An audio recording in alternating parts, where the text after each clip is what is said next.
다음 소식입니다. 남구가 해피바이러스 페스티벌을 지난 24일 개최했습니다. 올해로 3회째를 맞는 이번 행사는 성탄절을 맞아 산타클로스 자원봉사자가 소외 이웃 가정을 방문해 후원 물품으로 구성된 선물을 전달하는 행사입니다. 참가자들은 4인 1조로 편성돼 기초생활수급자와 차상위 계층 세대 등 모두 105세대를 방문해 사랑의 선물 꾸러미를 전달했습니다. 크리스마스 케이크와 생필품 세트 등으로 구성된 선물 꾸러미는 지역 기업과 병원, 각종 단체 등이 후원했습니다. 이번 행사에는 박우섭 남구청장을 비롯해 이봉락 남구의회 의장과 구의원, 자원봉사자 등 150여 명이 참석했습니다.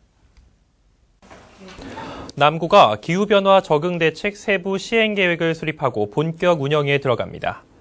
구는 지역 현황과 특성, 기후변화 전망, 적응대책 비전과 목표를 설정하고 분야별 적응대책을 수립해 세부 시행계획을 마련했다고 밝혔습니다. 구는 내년부터 오는 2021년까지 5년간 기후변화 적응대책을 건강과 재난, 재해, 산림, 물관리 등 6개 분야로 나누어 실천할 방침입니다. 구 관계자는 이번 계획은 기후변화로 인한 피해를 최소화하기 위한 것으로 지역 특성과 현실에 맞게 정책을 실행하기 위해 추진하게 됐다고 말했습니다. 인천시가 다음 달 1일 2017년 새해 첫 일출 관람을 위해 문학산 정상 개방 시간을 앞당깁니다. 동절기 문학산 정상 개방 시간은 오전 9시지만 새해 첫날 일출 관람객을 위해 오전 6시 30분부터 조기 개방합니다. 새해 첫날 일출 시각은 오전 7시 48분으로 예상되고 있습니다. 문학산 정상은 군부대가 주둔하고 있어 지난 50년간 출입이 통제돼 오다 지난해 10월부터 낮 시간대에 일반에 개방되고 있습니다. 다음 소식입니다. 바로병원이 지난 27일 2016 인천시 장애인 체육 유공자 표창 전수식에서 인천시장 표창을 받았습니다. 바로병원은 장애인 스포츠 활성화를 위해 지난 2012년 장애인 아이스하키 바로병원 팀을 창단해 현재까지 운영해오고 있습니다. 병원 관계자는 장애인 체육 발전을 위해 노력해온 것에 대한 결실로 생각하고 앞으로도 지역사회 발전에 이바지하겠다고 말했습니다. 다음 소식입니다. 남구가 문화재청이 진행하는 문화재 활용 사업에 5년 연속 선정됐습니다. 남구는 지난 2013년부터 지역 역사와 문화재의 가치를 찾는 현장 체험 교육 등 문화재 활용 사업에 선정돼 국 10위를 지원받고 있습니다. 생생문화재 사업은 지난 2013년부터 2017년까지 5년간 연속으로 선정됐고 2014년부터는 살아 숨쉬는 향교 만들기 사업 등을 진행하고 있습니다. 지금까지 이 프로그램에는 시민과 학생 등 2천여 명이 참여했고 특히 2017년에는 교육부의 자유학기제 확대에 발맞춰 청소년을 대상으로 한 문화예술 진로 체험 교육으로 진행할 예정입니다. 구 관계자는 앞으로도 지역의 역사, 문화자원과 스토리를 엮은 유익한 문화재 활용 프로그램 개발을 위한 역량을 키워나가겠다고 말했습니다. 남구가 주안역 일대를 소개하는 관광지도를 제작해 배포했습니다.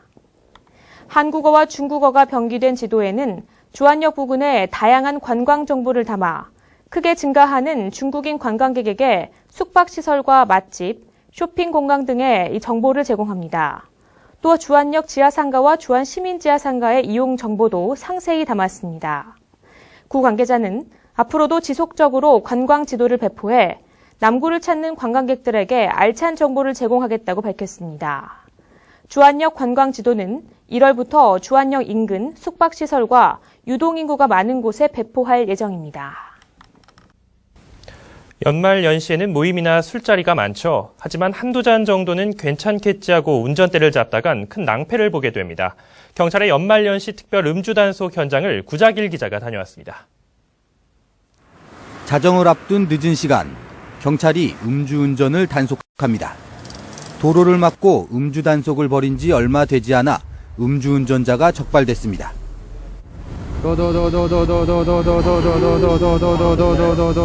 됐습니다. 수치 0.160, 23시 30분. 설명 드렸듯이 0.1을 충분히 초과했습니다. 이 수치는 면허 취소에 해당하는 수치가 나왔습니다. 적발된 운전자는 2시간 전 소주 2병을 마셔 혈중 알코올 농도 0.16%로 면허 취소 수치입니다. 경찰은 장소를 옮겨 단속을 계속합니다. 자정을 넘은 시간, 이곳에서도 음주운전자가 바로 적발됐습니다. 혈중 알코올 농도 0.059%로 100일 정지에 해당하는 수치가 나왔습니다. 술을 마시고 대리기사를 불렀는데 오지 않아 운전대를 잡게 됐다며 후회해보지만 이미 늦었습니다. 연말이라 대리가 내비를 1시간 기다렸는데 안 와. 잘못된 판단으로 음주운전을 할 경우 나 자신은 물론 다른 사람에게 커다란 피해를 줄 수 있기 때문에 음주운전은 절대 하면 안 됩니다. 지난해 인천에서 발생한 음주운전 교통사고는 1249건으로 8명이 사망하고 2330명이 부상을 입었습니다.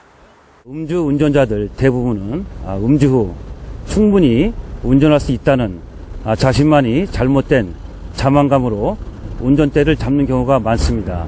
이로 인해서 사고 발생 시 자신만이 처벌, 손실, 피해를 입는 것이 아니라 선량한 타인의 신체와 생명까지 위협할 수 있다는 것을 반드시 명심해야 할 것입니다. 인천경찰청은 연말연시 특별 음주 단속을 벌여 지난 3주 동안 644건을 단속했습니다. 지난해보다 전체 단속 건수는 줄었지만 심야 시간 단속 건수는 오히려 증가했습니다. 연말연시 음주운전 특별 단속은 1월 말까지 계속됩니다. 경찰은 그물망식 음주운전 단속과 출근 시간대와 낮에도 단속을 강화해 음주운전 사고 발생을 미연에 방지할 방침입니다. NIB 뉴스 구자길입니다.